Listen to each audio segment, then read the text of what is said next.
नमस्कार दोस्तों, स्वागत है आपका आपके अपने YouTube channel Khan learning class में। यदि आप स्टैट और सीटेट एग्जाम में बैठने जा रहे हैं तो ये वीडियो आपके लिए बहुत ही उपयोगी साबित होगी, क्योंकि इसमें टॉप 50 क्वेश्चंस आज आपको मिलने वाले हैं जो कि एग्जाम में बार बार पूछे जाते हैं। तो एंड तक जरूर देखिएगा आप इस वीडियो को। पेडागोजी के क्वेश्चन है जो कि 75 नंबर की आपके एग्जाम में आएगी।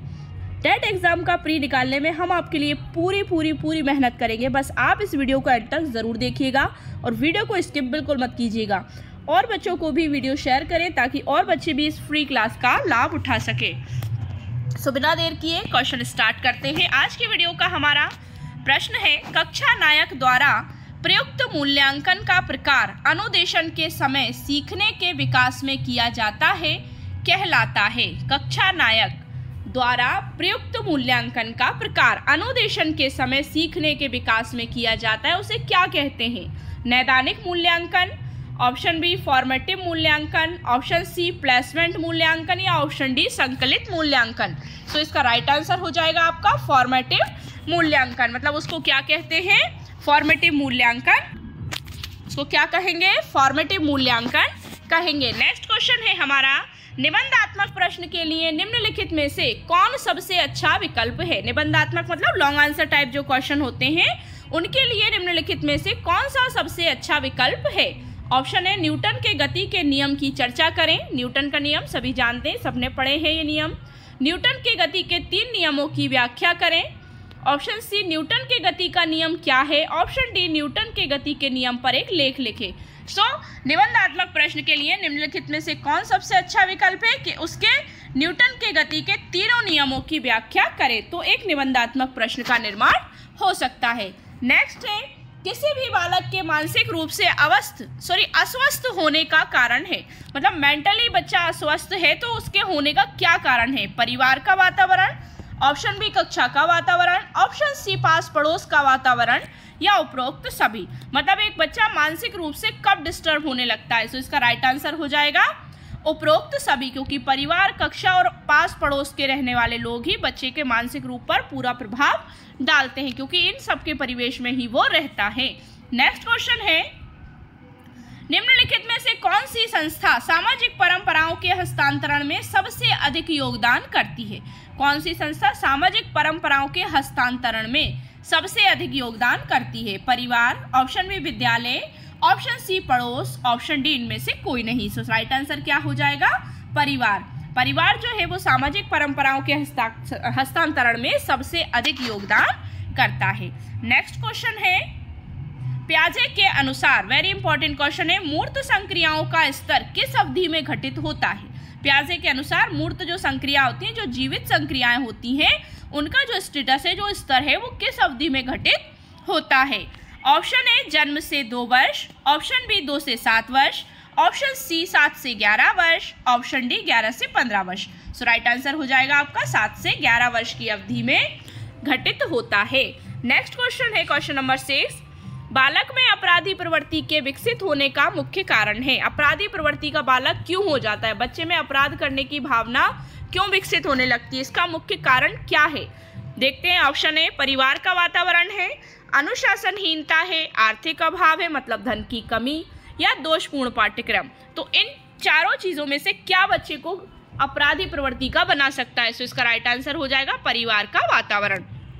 यदि उसके परिवार का वातावरण, उसका माहौल ऐसा है कि उसके घर में लड़ाई झगड़े होते रहते हैं, मतलब वातावरण अच्छा नहीं है, कोई लोग अच्छे से नहीं रहते हैं, लड़ाई झगड़ा करते रहते हैं, तो उसकी प्रवृत्ति भी अपराधी प्रवृत्ति का हो जाता है, बच्चा चिड़चिड़ा हो जाता है। नेक्स्ट क्वेश्चन है, विशिष्ट बालकों की शिक्षा हेतु, मतलब स्पेसिफिक्स जो चाइल्ड होते हैं उनकी शिक्षा के लिए शिक्षक को ध्यान देना चाहिए। किस पर? अपने पहनावे पर? बिल्कुल नहीं। अनुशासन पर, व्यक्तिगत आवश्यकताओं व समस्याओं पर, या फिर पाठ्यक्रम पर? विशिष्ट बालकों की शिक्षा के लिए शिक्षक को किस पर ध्यान देना चाहिए? व्यक्तिगत आवश्यकताओं व समस्याओं पर, मतलब पर्टिकुलर पर्सनली उसकी क्या आवश्यकता है, क्या नीड है और उसकी प्रॉब्लम्स क्या है और उसको सॉर्ट आउट कैसे करना है, तो इन सब चीज़ों पर ध्यान देना चाहिए। नेक्स्ट क्वेश्चन है, समायोजन शिक्षा का मुख्य कार्य है। समायोजन कर लेना मतलब एडजस्टमेंट कर लेना, इसका मुख्य कार्य क्या है? ऑप्शन ए विद्यालय ना आने वाले बच्चों को विद्यालय में लाना, ऑप्शन बी विशेष आवश्यकता वाले बच्चों को मुख्य धारा में लाना, ऑप्शन सी, विशेष व सामान्य बच्चों को साथ पढ़ने की सुविधा देना, या फिर उपरोक्त सभी। तो देखिए तीनों ऑप्शन ध्यान से देखें, विद्यालय न आने वाले बच्चों को विद्यालय में लाना, या विशेष आवश्यकता वाले मतलब स्पेसिफिक चाइल्ड वाले बच्चों को मुख्य धारा में लाना, या फिर विशेष व सामान्य बच्चों को साथ पढ़ने की सुविधा देना। सो राइट आंसर क्या हो जाएगा? उपरोक्त सभी। मतलब ये तीनों ही चीजें अगर हम करें तो समायोजन बिल्कुल हम कर सकते हैं। नेक्स्ट क्वेश्चन है, शिक्षा मनोविज्ञान का संबंध किससे नहीं है? अर्थात हमेशा ये नेगेटिव वाले क्वेश्चन ज़्यादा पूछे जाते हैं पेपर में, मतलब किससे ऐसा नहीं है, क्या नहीं है, क्या नहीं है, ऐसे क्वेश्चन। शिक्षा मनोविज्ञान का संबंध इनमें से किससे नहीं है? देखते हैं, मानव व्यवहार का अध्ययन, मानसिक प्रक्रियाओं का अध्ययन, ऑप्शन सी सीखने के तरीकों का अध्ययन, या ऑप्शन डी संचार माध्यमों का अध्ययन। तो शिक्षा मनोविज्ञान का संबंध इनमें से किससे नहीं है? संचार माध्यमों के अध्ययन से नहीं है। नेक्स्ट क्वेश्चन है, निम्नलिखित में से कौन सा विकास का सिद्धांत नहीं है? मतलब इसमें से कौन सा है जो विकास का सिद्धांत नहीं है? ऑप्शन, विकास लंबवत ना होकर वृत्ताकार होता है, मतलब लंबा ना होकर गोलाकार होता है, विकास क्रमबद्ध होता है, विकास निरंतर होता है, और विकास मशीनी प्रक्रिया है। तो कौन सा सिद्धांत नहीं है? आप देखकर ही समझ गए होंगे कि विकास जो है मशीनी प्रक्रिया है। ये जो है विकास ऐसा नहीं है, विकास किसी मशीन से नहीं होता है, विकास तो ऑटोमेटिक होता है। नेक्स्ट क्वेश्चन है, मनोविज्ञान के अनुसार बाल विकास की कौन सी अवस्था सबसे जटिल व कठिन है? मनोविज्ञान के अनुसार मतलब अकॉर्डिंग टू साइकोलॉजी बाल विकास की कौन सी अवस्था सबसे जटिल व कठिन है? मतलब सबसे कठिन है, शैशवावस्था है, किशोरावस्था है, बाल्यावस्था है, या इनमें से कोई नहीं है? तो क्या जाएगा इसमें? किशोरावस्था। मतलब किशोरावस्था को तूफान व झंझावत का काल कहा गया है। स्टैनले हॉल ने ये कथन कहा है कि किशोरावस्था जो है वो तूफान और झंझावत का काल है। इसमें बच्चे को यदि मार्गदर्शन नहीं मिला सही तो वो भटक सकता है। इसी समय बच्चा अपराधी प्रवृत्ति का हो जाता है। सो किशोरावस्था जो है वो बहुत ही खतरनाक काल भी माना गया है, जटिल व कठिन काल माना गया है। नेक्स्ट है, वृद्धि को प्रभावित करने वाला कारक है। वृद्धि मतलब ग्रोथ, वृद्धि को प्रभावित करने वाला कारक है पर्यावरण, स्वास्थ्य, आहार, या फिर ये सभी। तो वृद्धि किस किस से होती है सब देख लेते हैं। ये सभी से होती है, पर्यावरण भी जरूरी है, स्वास्थ्य भी जरूरी है, और आहार तो बिल्कुल जरूरी है सभी वृद्धि के लिए, क्योंकि वृद्धि शारीरिक रूप से होती है।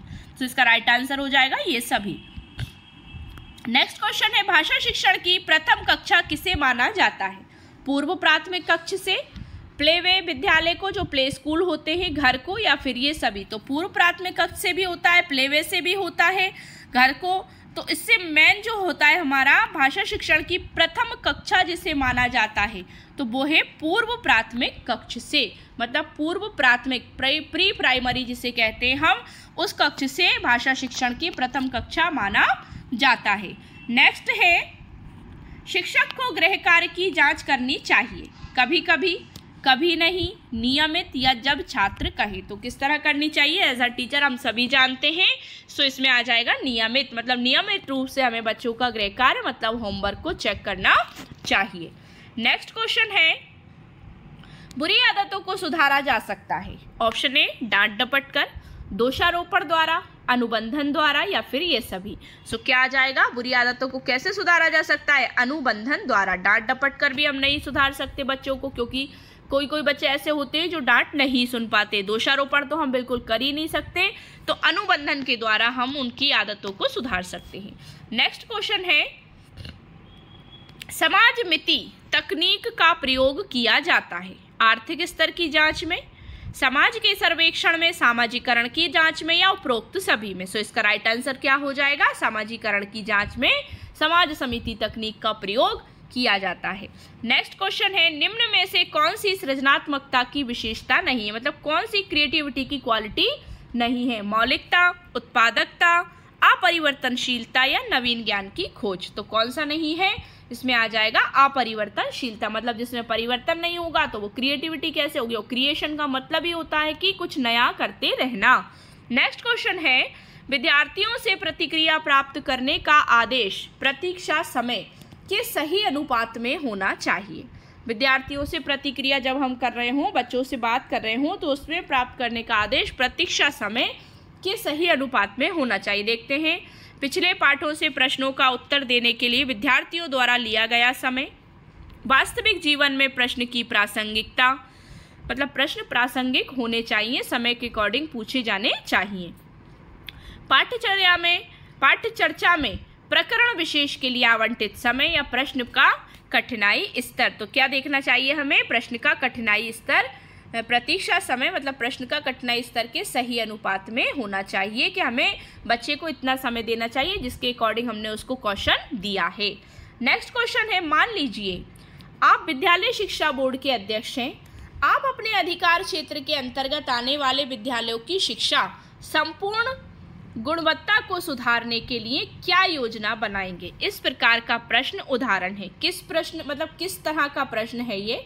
निम्न स्तरीय अभिसारी है, निम्न स्तरीय अपसारी है, उच्च स्तरीय अभिसारी है या उच्च स्तरीय अपसारी है। मतलब मान लीजिए सपोज दैट विद्यालय शिक्षा बोर्ड के अध्यक्ष और आप अपने अधिकार क्षेत्र के अंतर्गत आने वाले विद्यालयों की शिक्षा संपूर्ण गुणवत्ता को सुधारने के लिए योजना बनाएंगे। सो इसका राइट आंसर क्या हो जाएगा? किस प्रकार का प्रश्न है? उच्च स्तरीय अपसारी प्रश्न है ये। नेक्स्ट क्वेश्चन है, सतत और व्यापक मूल्यांकन की योजना में व्यापक शब्द के अलावा निम्नलिखित के द्वारा समर्थित किया जाता है। व्यापक शब्द के अलावा निम्नलिखित के द्वारा समर्पित किया जाता है। क्या किया जाता है? जेपी गिलफोर्ड का बुद्धि संरचना का सिद्धांत, एल थर्स्टन का प्राथमिक मानसिक योग्यताओं का सिद्धांत, बहुबुद्धि सिद्धांत या सूचना प्रक्रमण सिद्धांत। सो राइट आंसर क्या हो जाएगा? जेपी गिलफोर्ड का बुद्धि संरचना का सिद्धांत के द्वारा। नेक्स्ट क्वेश्चन है,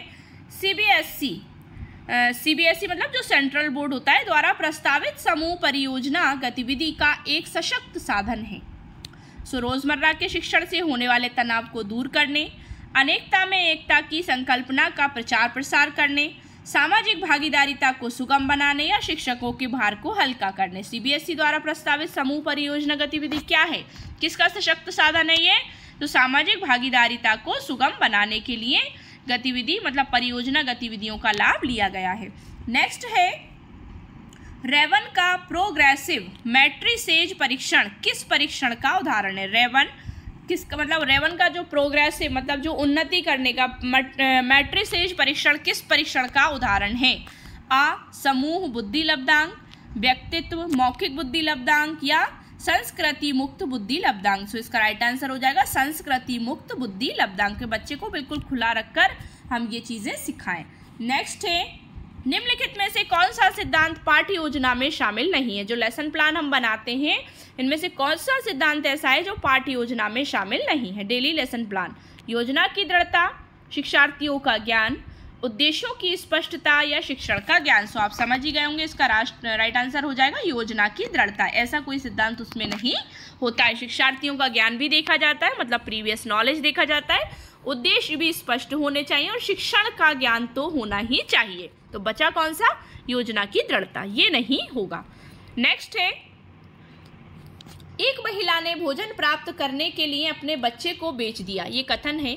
इस खबर को किस आधार पर अच्छी तरह समझा जा सकता है? तो देखें, मनोसामाजिक सिद्धांत, ऑप्शन बी पुनर्बलित आकस्मिकताओं का सिद्धांत या मनोविश्लेषणात्मक सिद्धांत या पदानुक्रमिक आवश्यकताओं का सिद्धांत। तो मतलब इससे अगर पॉजिटिविटी में देखा जाए तो किस तरह देख सकते हैं? तो पदानुक्रमिक आवश्यकताओं का सिद्धांत की मतलब उसकी आवश्यकताएं इतनी बढ़ गई थी कि उसे अपने बच्चे को बेचना पड़ा। नेक्स्ट क्वेश्चन है, बुद्धि लब्धांक IQ जिसे बोलते हैं हम, आधार पर विभिन्न समूहों में विद्यार्थियों का वर्गीकरण उनकी स्वगरिमा मतलब खुद की गरिमा को है और उनके शैक्षणिक निष्पादन को है। सो क्या घटाता मतलब घटाता है या फिर घटाता है या प्रभावित नहीं करता, या बढ़ाता घटाता है या फिर बढ़ाता है। सो इसका राइट आंसर हो जाएगा घटाता और प्रभावित नहीं करता। मतलब बुद्धि लब्धांक आधार पर विभिन्न समूहों में विद्यार्थियों का वर्गीकरण उनकी स्वगरिमा को क्या करता है? घटाता है और उनके शैक्षणिक निष्पादन को क्या करता है? प्रभावित नहीं करता। नेक्स्ट है, जॉन ड्यूवी द्वारा समर्थित लैब विद्यालय के उदाहरण है। ये बीएड में भी पूछे जाते हैं ये क्वेश्चन। जॉन ड्यूवी द्वारा समर्थित लैब विद्यालय के उदाहरण है। क्या है? पब्लिक विद्यालय, सामान्य विद्यालय, फैक्ट्री विद्यालय या प्रगतिशील विद्यालय। सो राइट आंसर हो जाएगा आपका प्रगतिशील विद्यालय। नेक्स्ट क्वेश्चन है, एक विद्यार्थी कहता है उसका दादा आया है। एक शिक्षक होने के नाते आपकी प्रतिक्रिया होनी चाहिए। शॉर्ट एंड सिंपल सा क्वेश्चन है बट वेरी वेरी इंपॉर्टेंट है, बहुत ज़्यादा पूछे जाते हैं एग्जाम में ऐसे क्वेश्चन। तो इस कथन को आप समझ ही गए होंगे कि आपको किस तरह से संबोधित करना है। ऑप्शन ए है दादा आया है की जगह पर दादाजी आए हैं कहना चाहिए, या आप अपनी भाषा पर ध्यान दीजिए ऐसा कहना चाहिए, या अच्छा उसके दादाजी आए हैं ऐसा कहना चाहिए, या फिर बच्चे आप सही वाक्य नहीं बोल रहे हैं। तो आप समझ गए हैं क्या कहना चाहिए कि दादा आया है की जगह पर क्या कहेंगे, अच्छा उसके दादाजी आए हैं, तो इसके जगह पर आप क्या बोल देंगे, ऑप्शन सी आपका राइट आंसर हो जाएगा। तो अच्छा उसके दादाजी आए हैं, तो ये एक संबोधन करने का तरीका है, सम्मान देने का तरीका है। नेक्स्ट है, संकल्पनाओं की व्यवस्थित प्रस्तुति विकास के निम्नलिखित किन सिद्धांतों के साथ संबंधित हो सकती है। संकल्पनाओं की व्यवस्थित प्रस्तुति विकास के निम्नलिखित किन सिद्धांतों के साथ संबंधित हो सकती है। ऑप्शन ए विकास के परिणाम स्वरूप वृद्धि होती है। विकास विषम जातीयता से स्वायत्तता की ओर अग्रसर होता है। विद्यार्थी विभिन्न दरों पर विकसित होते हैं। विकास सापेक्ष रूप से क्रमिक होता है। सो राइट आंसर क्या हो जाएगा इसका, विकास सापेक्ष रूप से क्रमिक होता है, मतलब क्रम से होता है। नेक्स्ट क्वेश्चन है, बाल केंद्रित शिक्षा के समर्थन, बाल केंद्रित मतलब चाइल्ड सेंटर्ड एजुकेशन के समर्थन निम्नलिखित में से किस विचारक द्वारा किया गया है। एरिक्सन द्वारा, चार्ल्स डार्विन द्वारा, या B.F. स्किनर द्वारा, या फिर जॉन ड्यूवी के द्वारा। सो किसके द्वारा दिया गया है, चाइल्ड सेंटर्ड का जॉन ड्यूवी ने इसका ये सिद्धांत दिया था। नेक्स्ट है, एकल अभिभावक वाले बच्चों को, मतलब जो सिंगल फैमिली में रहते हैं, सिंगल फैमिली होती है, जो जॉइंट फैमिली और सिंगल फैमिली दो तरह के परिवार होते हैं। तो एकल अभिभावक वाले बच्चों को पढ़ाते समय शिक्षक को ऑप्शन ए स्थिर और एकरूप वातावरण उपलब्ध कराना चाहिए, ऑप्शन बी इस तथ्य को अनदेखा करना चाहिए और ऐसे बच्चे के साथ अन्य बच्चों के समान व्यवहार करना चाहिए, या इस प्रकार के बच्चे के साथ भिन्न प्रकार से व्यवहार करना चाहिए, या फिर ऐसे बच्चे को कम गृह कार्य देना चाहिए। सो क्या करना चाहिए, इस तथ्य को अनदेखा करना चाहिए और ऐसे बच्चे के साथ अन्य बच्चों के समान व्यवहार भी करना चाहिए। मतलब ये आपके लिए कोई वीक पॉइंट नहीं है बच्चे का कि वो सिंगल फैमिली से बिलोंग करता है या जॉइंट फैमिली से बिलोंग करता है। आपको तो अपने पढ़ाई पर, मतलब अपने पढ़ाने के तरीके को एक जैसा रखना है। नेक्स्ट है, निम्नलिखित में से कौन सी बहुबुद्धि सिद्धांत की आलोचना है। ऑप्शन ए बहुबुद्धि के प्रतिभाएं हैं जो पूर्ण रूप से बुद्धि में विद्यमान होती हैं। बहुबुद्धि से छात्रों को अपने रुझान को खोजने में मदद उपलब्ध कराती हैं, या ये व्यावहारिक बुद्धि पर आवश्यकता से अधिक बल देती हैं, या यह आनुभाविक साक्ष्यों को बिल्कुल भी समर्थन नहीं दे सकती। मतलब निम्नलिखित में से कौन सी बहुबुद्धि सिद्धांत की आलोचना है या बुराई है। सो राइट आंसर क्या हो जाएगा, बहुबुद्धि के प्रतिभाएं हैं जो पूर्ण रूप से बुद्धि में विद्यमान रहती हैं। सो ये इसका राइट आंसर हो जाएगा, मतलब ये इसकी आलोचना है। नेक्स्ट क्वेश्चन है, निम्नलिखित में से कौन से युग्म मतलब जोड़े होने की संभावनाएं सबसे कम है। बच्चे भाषा के बारे में निश्चित ज्ञान के साथ प्रवेश करते हैं, ये चॉम्स्की ने कहा है। भाषा विचार पर प्रारंभ में दो भिन्न गतिविधियां हैं, ये वाइगोट्स्की ने कहा है। भाषा विचार पर आधारित है, ये प्याजे ने कहा है। या भाषा वातावरण में उद्दीपक है, ये B.F. स्किनर ने कहा है। तो कौन सी संभावनाएं, जो कौन सा युग्म ऐसा है जिसमें ये होने की संभावनाएं सबसे कम है। सो क्या आ जाएगा इसमें, भाषा वातावरण में उद्दीपक है, B.F. स्किनर ने कहा है, तो इसमें संभावनाएं सबसे कम है। नेक्स्ट है, सामाजिक भूमिकाओं के कारण सौंपी गई विशिष्टताएं क्या कहलाती हैं।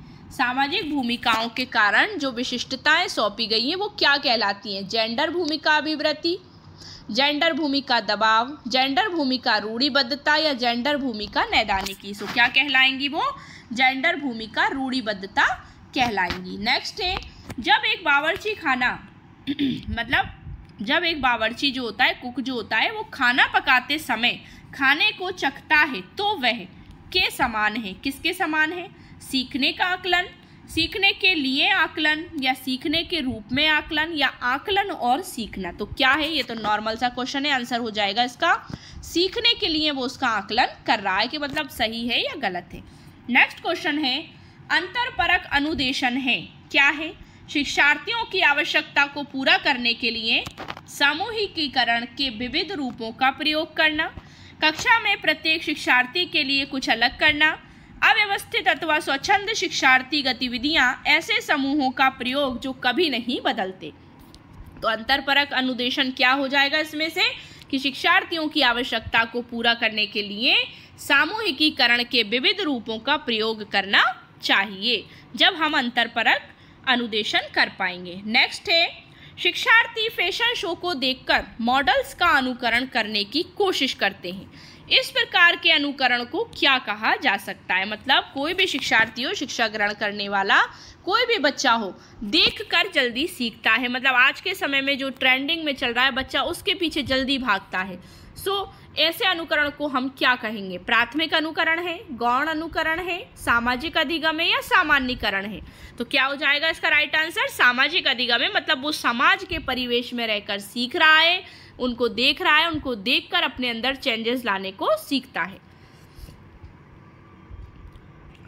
नेक्स्ट क्वेश्चन है हमारा, यदि शिक्षार्थी पाठ के दौरान लगातार गलतियां करते हैं तो शिक्षक को क्या करना चाहिए? एज अ टीचर कि बच्चे पाठ के दौरान अगर गलतियां कर रहे हैं तो शिक्षक को क्या करना चाहिए? ऑप्शन है अनुदेशन कार्य, समय सारणी अथवा बैठने की व्यवस्था में परिवर्तन करना चाहिए, पाठ को कुछ समय के लिए छोड़ देना चाहिए और कुछ समय बाद वापस जाना चाहिए, गलतियां करने वाले शिक्षार्थियों की पहचान करनी चाहिए और उनके बारे में प्राचार्य से बात करनी चाहिए, या फिर गलतियां करने वाले शिक्षार्थियों को कक्ष से बाहर खड़ा कर देना चाहिए। तो ये तो हम बिल्कुल भी नहीं कर सकते। मतलब यदि पाठ के दौरान बच्चा गलतियां कर रहा है तो शिक्षक को क्या करना चाहिए कि अनुदेशन कार्य, समय सारणी अथवा बैठने की व्यवस्था में परिवर्तन करना चाहिए। कभी कभी इन चीज़ों से भी बहुत ज़्यादा इफेक्ट पड़ता है, बच्चा अनकंफर्टेबल फील करता है। नेक्स्ट है, किसके अतिरिक्त निम्नलिखित कुछ तकनीकें हैं जो परीक्षा के कारण होने वाली चिंता को दूर करती हैं? किसके अतिरिक्त कुछ ऐसी तकनीकें हैं जो परीक्षा के कारण होने वाली चिंता को दूर करती हैं? ऑप्शन है प्रश्न पत्र की संरचना से परिचित करना, परिणामों के बारे में बहुत अधिक सोचना, या समर्थन प्राप्त करना, या फिर विशिष्टताओं पर बल देना।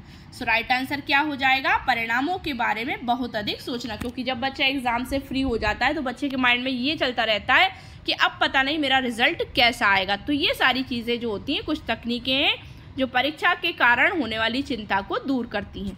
नेक्स्ट है, ब्लूम की एक टैक्सोनॉमी की पदानुक्रमिक व्यवस्था है। उपलब्धि लक्ष्यों, पाठ्यचर्या संबंधी घोषणाओं, पठन कौशल या संज्ञानात्मक उद्देश्यों। सो राइट आंसर क्या हो जाएगा इसका? संज्ञानात्मक उद्देश्यों की पदानुक्रमिक व्यवस्था है ब्लूम की टैक्सोनॉमी के अकॉर्डिंग। नेक्स्ट है, किसके द्वारा निपुणता अभिविन्यास को प्रोत्साहित किया जा सकता है? निपुणता अभिविन्यास को प्रोत्साहित किसके द्वारा कर सकते हैं? शिक्षार्थियों के व्यक्तिगत प्रयासों पर ध्यान केंद्रित करने, शिक्षार्थियों की सफलता की परस्पर तुलना करने, गृह कार्य के रूप में बहुत अधिक अभ्यास सामग्री देकर, या अनपेक्षित परीक्षा लेकर। सो राइट आंसर क्या हो जाएगा इसका? शिक्षार्थियों के व्यक्तिगत प्रयासों पर ध्यान केंद्रित करें कि बच्चे पर्सनली पर्टिकुलर क्या कर रहे हैं। नेक्स्ट क्वेश्चन है, निम्न में से किसका मिलान उचित है? शारीरिक विकास वातावरण, संज्ञानात्मक विकास परिपक्वता मतलब मैच्योरिटी, कॉग्निटिव डेवलपमेंट, सामाजिक विकास या वातावरण, संवेगात्मक विकास या परिपक्वता। तो किसका मिलान उचित हो जाएगा आपका? कि सामाजिक विकास और वातावरण, क्योंकि समाज के अंतर्गत रहकर ही बच्चे का विकास होता है अधिकतर। नेक्स्ट क्वेश्चन है हमारा, किसके अतिरिक्त निम्नलिखित सभी तत्व संकेत करते हैं कि बच्चा कक्षा में संवेगात्मक और सामाजिक रूप से समायोजित है? मतलब अतिरिक्त, किसके अतिरिक्त निम्नलिखित सभी तत्व संकेत करते हैं कि बच्चा जो है कक्षा के संवेगात्मक और सामाजिक रूप से समायोजित है? हम उम्र साथियों के साथ मधुर संबंधों का विकास, चुनौतीपूर्ण कार्य पर ध्यान देना या ध्यान केंद्रित करना और उन्हें दृढ़तापूर्वक करते रहना, क्रोध तथा हर्ष दोनों को प्रभावी रूप से प्रबंधित करना, या फिर हम उम्र साथियों के साथ प्रतियोगिता पर दृढ़तापूर्वक ध्यान केंद्रित करना। तो एक बच्चा कक्षा में संवेगात्मक और सामाजिक रूप से कब समायोजित हो पाता है?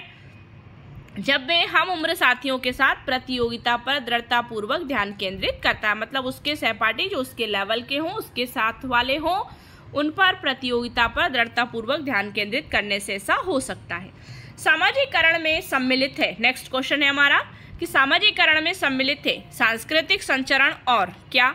विद्रोहियों को निरुत्साहित करना, ऑप्शन बी व्यक्ति का व्यक्तित्व विकास करना, ऑप्शन सी बच्चों को लेवलों में समायोजित करना, या ऑप्शन डी संवेगात्मक समर्थन उपलब्ध कराना। सो राइट आंसर क्या हो जाएगा? व्यक्ति का व्यक्तित्व विकास करना।